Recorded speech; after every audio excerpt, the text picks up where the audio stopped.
Today's date is May 5th, 2021, which means today is a day of celebration. Yay! First off, today is a Cinco de Mayo, so I just want to wish a happy Cinco de Mayo to those of you who celebrate it. And today is also Return of the Fifth. It is the second day of this little 2-day Star Wars spectacular that the Geek Squad randomly spawned into existence. The Hispanics are getting trashed off of tequila shots, and the nerds are shotgunning cans of Blue Mountain Dew and railing lines of Cheeto dust off of a computer desk. As a fellow nerd with no friends and no women, I too will be celebrating the Star Wars half of this day with a theory from our favorite film theorists, the Film Theorists. Now, when it comes to Star Wars, I'm not one of these psychotic, crazy Star Wars junkies, but I have seen every single one of the movies, and I do really fuck with them, so I would consider myself a Star Wars fan,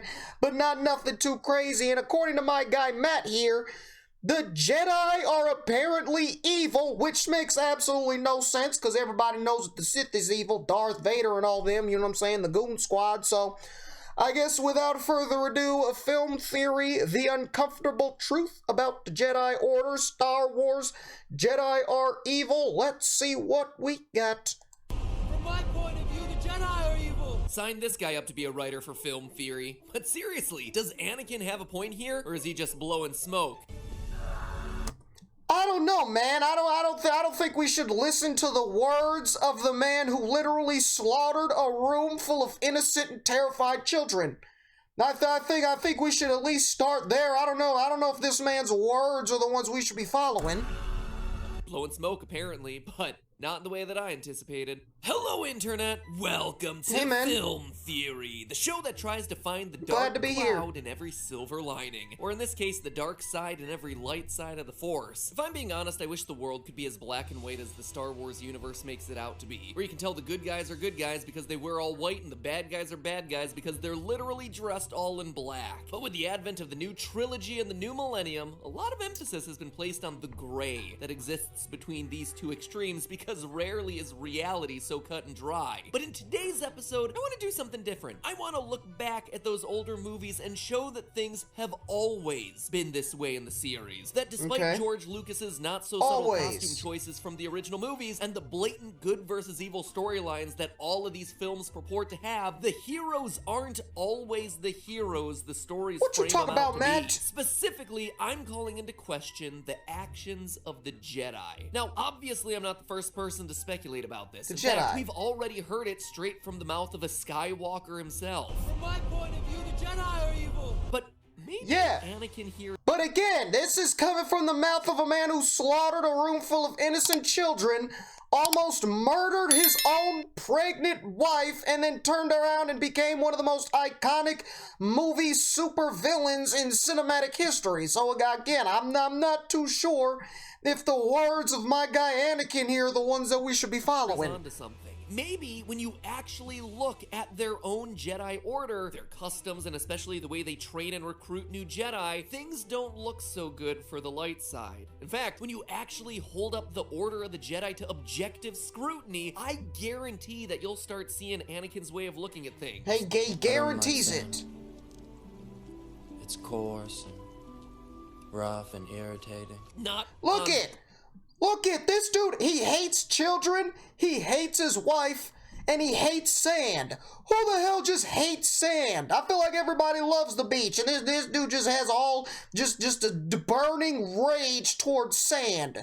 And this is the guy that you want to listen to. That particular issue. I started thinking about this topic after another famous Skywalker commented back in episode 8. Now that they're extinct, the Jedi are romanticized, deified.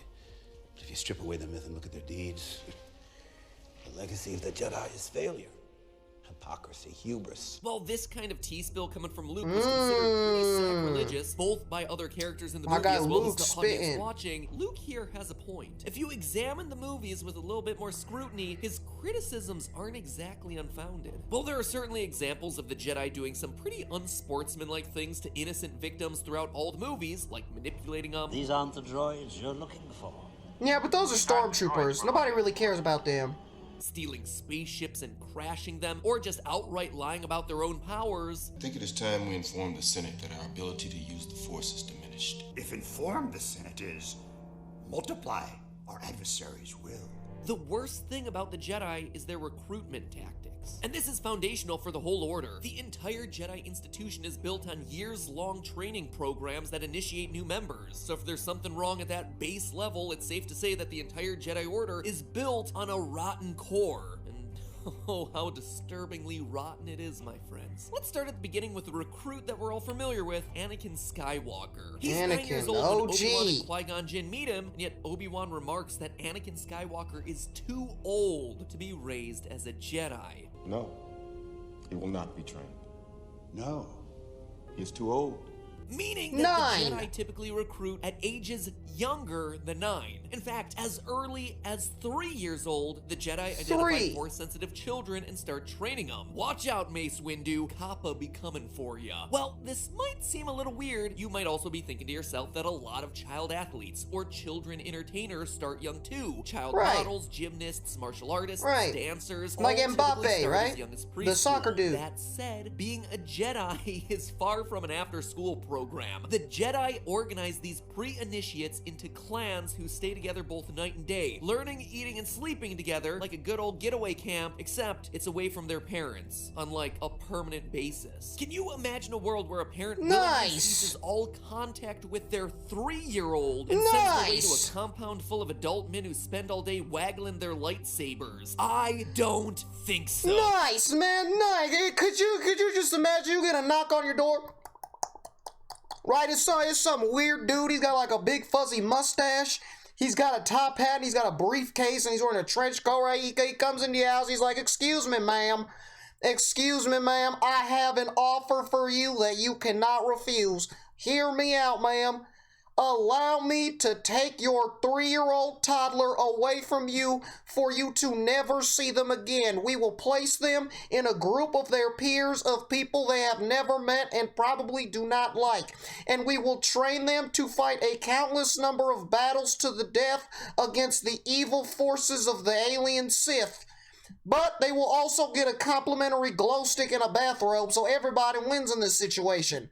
Like, that is psychotic. Also, unlike karate or tap dancing or any of the other things parents obsessively videotaped back in the 90s, once you're in the Jedi program, you don't get to opt out, ever. The only way a recruit can be dismissed is with the approval of the Jedi Order, which Obi-Wan tells Anakin in Episode 2. Be mindful of your thoughts, Anakin. They betray you. You've made a commitment to the Jedi Order, a commitment not easily broken. Until he completes his training, Anakin is in every sense of the word an indentured servant to the Jedi Order, and a literal prisoner. Nice. So it's like you sign up to become a Jedi, and that's it. You gotta become you can't have a change of heart. Like, let's say you halfway through your Star Wars train, you realize, damn, I don't want to have the threat of getting my head chopped off by a robot with 4 arms. I'd rather just be a baker. I'd rather just open up a nice little coffee shop that sells some glazed donuts. But nope, yo dumbass has got to go to war with a laser stick. Now I hope you're happy. Look what you did to yourself. Training, where we know they're forced to do things like blind combat with droids, actually hurt people, as well as initiation tests that canonically see children fighting in simulated life or death scenarios to test their force abilities. From a functional standpoint, the Jedi Order is an irrevocable cult that lands somewhere between an involuntary boot camp and human trafficking. So Anakin, as a 19-year-old, has a commitment that can't be broken, one that he isn't allowed to leave, because when he was 9 years old, he decided he wanted to be a space wizard. Did he realize what he was doing? Yeah, and shout out to Anakin, 9 years old, slid in the DMs of a queen of an entire planet, bro. He clapped her cheeks, got her pregnant. Shout out Anakin Skywalker, you know what I'm saying, a young mogul. He decided he wanted to be a space wizard. Did he realize what he was giving up? No, of course not. He just saw really cool force powers and laser swords. What child is gonna turn that down? Can a 9-year-old really be expected to commit to what basically amounts to an entire childhood of indentured servitude and fully understand the commitment that they're about to make? Hey, little kid, want to join our cult for the rest of your life? You'll get a lollipop and a laser sword. Okay, Mr. Jedi. There's a reason that in our real-world legal system, a 9-year-old 13-year-old isn't allowed to enter a legally binding contract. They're not mentally ready. And remember, most of the Jedi are recruited younger than we see in Anakin Skywalker. And this commitment... Dude, and that makes this more fucked up, bro, because it's not like Anakin, you know what I'm saying? It's not like he knew all about these Jedis. It's not like he lived in a world with all these Jedis around and he knew what the deal was. He knew it. No, he just happened to magically, coincidentally stumble upon a couple of Jedis, and he's like, damn, that looks cool. I'm trying to do that, and they had no idea what he was getting himself into, bro. Bro, I'm starting to think Vader was right, bro. I'm starting to think my man Anakin in episode 3 was right, the way this is getting explained to me. With the complete separation from these kids' parents, it matters a lot. If the Jedi cared at all about the children under their tutelage, they would know that scientifically it can be incredibly damaging to separate young children from their parents. At least according to licensed clinical social worker and child developmental specialist Mary Wallace, quote, studies show that if a child suddenly loses a parent, the child experiences intense fear, panic, grief, a combination of sadness and loss, depression, helplessness, and hopelessness. The child has lost his lifeline, and often his sense of self. The world and life becomes disorganized and terrifying. So Anakin joins the Jedis, realize how fucked up it is, and he's like, all right, I don't agree with them taking kids away from their parents for all eternity, so I'm gonna just slaughter them right here and there.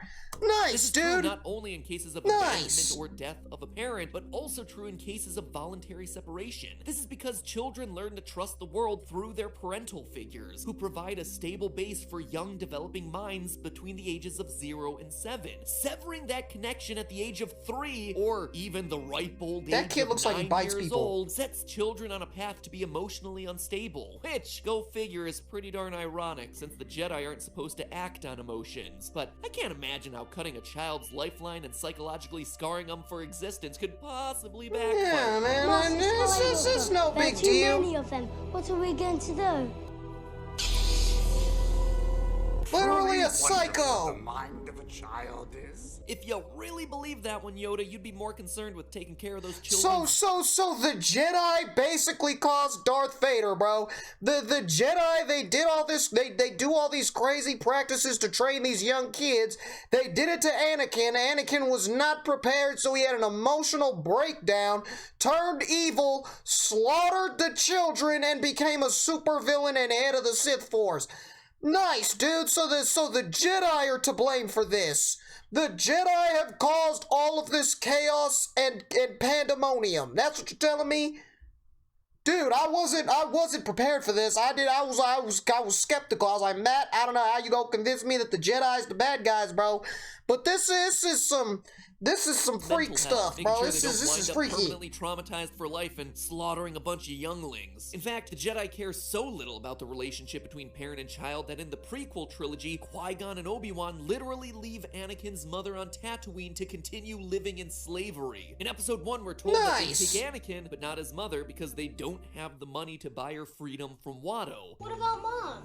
Is she free too? I tried to free your mother, Annie, but Watto wouldn't have it. But then a decade goes by without him ever following up. At no point during that 10-year period did anyone bother to think, hey, maybe we should, go check on Anakin's mother to make sure she's alive to see her son become a Jedi. Or, I don't know, maybe go back to buy her freedom since we have the money to do it and we've won the war and her son happens to be the most powerful Force user in history. Anakin is only able to return to her a decade later in Attack of the Clones against the wishes of his masters, only to find out that she's been in danger for over a month, kidnapped by the Sand People. She's been gone a month. There's little hope she's lasted this long. What makes the death of Anakin's mother all the more tragic is that all of it could have been prevented. He reaches her just as she's in her This is fucked up, dude! This is fucked up! They just left her there as a slave to the weird bug, elephant-looking, flying fucking elephant bug thing. Left her as a slave, said, oh yeah, we can't buy her. And then when they finally have the money to buy her, instead of going to buy her, they just leave her there. And then he decides to finally go and see his mama against the wishes of his master. So there you go, the Jedi being shady again, tell her, hey, no, you cannot go see your mama. But he went anyways, and she ended up dying. That's nice, dude. Imagine being the mother of the most powerful Force user in the history of the universe, and you still can't be protected. Like, that's fucked, dude. This is... Had he arrived days or even hours earlier, his journey to Tatooine might not have ended with him having to bury her. The only reason that Anakin even knew about her is because he could sense her suffering. She is suffering, Padme. She is in pain. Didn't Yoda once say something about suffering? Anger leads to hate. Hate leads to suffering. In this case, it was ignorance that led to suffering, and suffering that led to hate. I hate them. And I don't know about you, but so far, the Jedi Order has caused the death of a room of school children and Anakin's mother. What is is everything I've ever known and loved just a lie? Seems to me that if the Jedi had bothered to take even the smallest modicum of effort to keep the family of their Padawan intact, the entire descent of Darth Vader from light side to dark side because of his hate, pain, suffering, all of that could have been pretty easily avoided. The story of Anakin's recruitment also illustrates a larger point about how troubling the recruitment tactics of the Jedi really are. Aside from the obvious problems of taking very young kids and signing them up for decades-long obligations that'll be very difficult for them to opt out of in the future, they're even dishonest in the way that they signed these kids up in the first place. Going back to that example of Anakin, when Qui-Gon is deciding whether or not to take him on as a recruit, one of the things that he needs to do is collect a blood sample so they can measure his midichlorian count. Now, in the real world, if you want a blood sample from a child, first of all, you don't get it because it's an incredible invasion of privacy. Like, if you thought Kappa was worried about child privacy, well then you haven't met HIPAA. Kappa is much more powerful cousin in the healthcare world that protects patients from, you know, random cult leaders collecting and analyzing their blood samples. So, does Qui-Gon ask his mom for a sample? Does he explain what he's doing to Anakin? Does he even sterilize the needle? Let's watch. What are you doing? Checking your blood for infections. That's it. No permission slip, not even verbal consent. And then checking your blood? You shoving a dirty heroin needle in his arm, telling him you checking his blood for infection. But meanwhile, you're going to be the one who causes the infection with that dirty needle. You ain't even sanitize. You lying to him. You capping in front of him. Dude, the Jedi are shady people. The Jedi, if you have ever dreamed of becoming a Jedi, I hate to break it to you, bro, but this is not the move. Top of all of it, he lies about the purpose of the test in the first place. I need an analysis of this blood sample I'm sending you. I need a midichlorian count. I guess you could try to argue that Anakin is literally living in slavery, and so he and his mother are probably desperate to get out of the situation, and maybe that makes it better, but no! You are so wrong. In fact, the idea that Qui-Gon is preying on people who have no rights and no way to advocate for themselves makes it that much worse. You can even make a case that the Jedi barely think of their recruits as human, as even the venerable old Obi-Wan... Bro, this is like, bro... Dude, this is like that whole controversy around like army recruiters going around to like high schools and trying to recruit like the under, right, like the poor and under-provided, you know, youth, promising them a college education and discipline, and they'll get paid and they'll get a job and they'll get out of poverty and they can take care of their family and shit. And that's what the fuck this dude Qui-Gon just did. He walked up to Anakin and was like, oh yeah, you're poor as hell, you broke as hell, your mom's a slave. If you come with us, you could be powerful as hell and you cannot live this life. This is fuck. Meanwhile, we're gonna leave your mom in the desert into slavery to where she will eventually perish and die. Like, this is fucked up if you think about it. Like, if you look at all of the context and you take a deep dive, this is psychotic, bro. Kenobi, everyone's favorite Jedi, describes Anakin like... No, not me. Not me. I'm Yoda gang. Stop fucking playing with me. Venerable old Obi-Wan Kenobi, everyone's favorite Jedi, describes Anakin like this. Why do I sense we've picked up another pathetic life form? That's pretty darn cold there, Mr. Damn. Kenobi. Old Ben. I mean, I can understand calling Jar Jar Binks a pathetic life form, but Anakin? He's a boy who's incredible... Jar Jar disrespect will not be tolerated.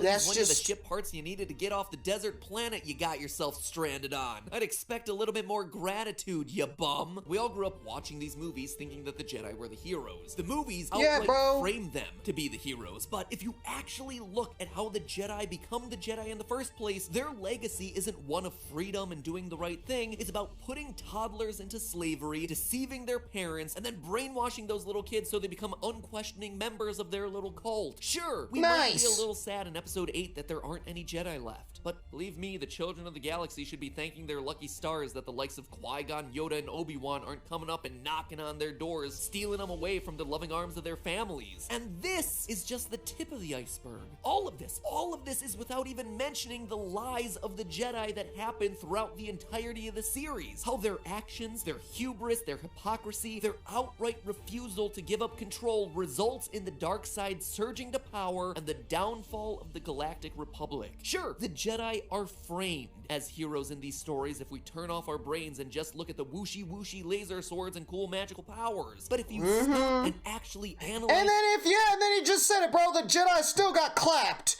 The Jedi still got fucking ran through, bro. The Sith owned the hell out of the Order 66.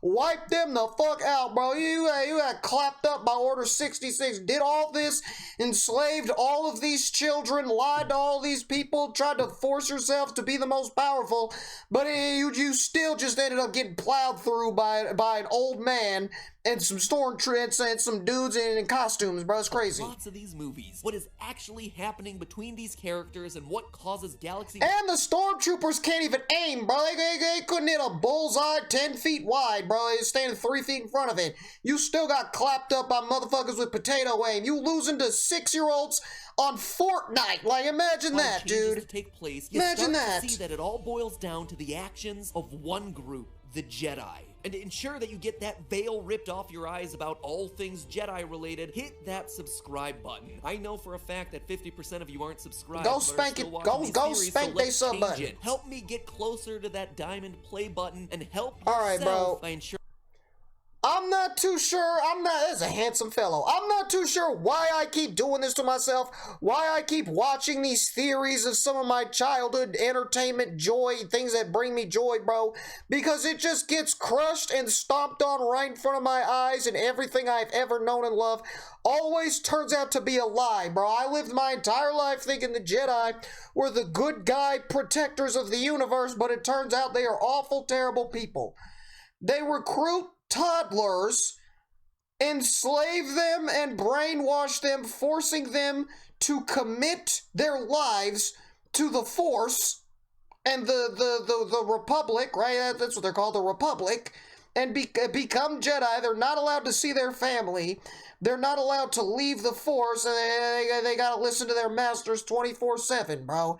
They caused the mental break of Anakin Skywalker, who ends up killing kids and becoming the most powerful Sith Lord in the history of ever.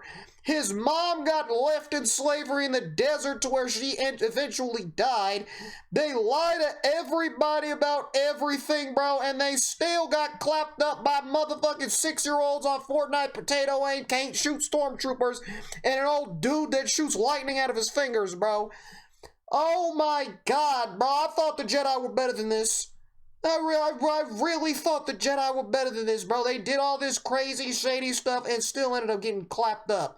Like, imagine, bro, it could not be me, bro. So apparently the Jedi are freaks.